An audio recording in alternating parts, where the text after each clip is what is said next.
Welcome. In this video, I'll show you how to fix Epic Games Launcher setup wizard ended prematurely. Alright, if you found this video helpful, please leave a like and subscribe to the channel for more such tutorials.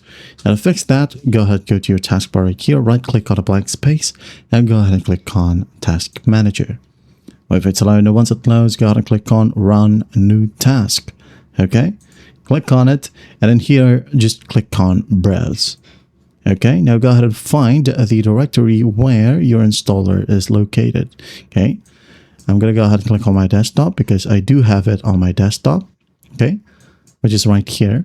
Now what we'll do is just go to the bottom right, click on Programs. Now go ahead and select All Files, and you will be able to see Epic Games Installer.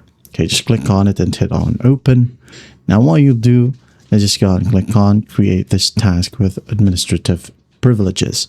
Okay, and once that's done, hit on OK. Wait for the process to finish.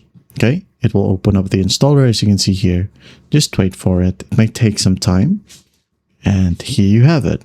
You can now then go ahead and close Task Manager. Now click on Install right here, follow the simple prompts, and once done, you're good to go.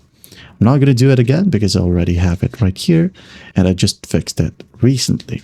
Alright, but that's basically how you do it. Well, I hope this video helps, and I'll see you in the next one.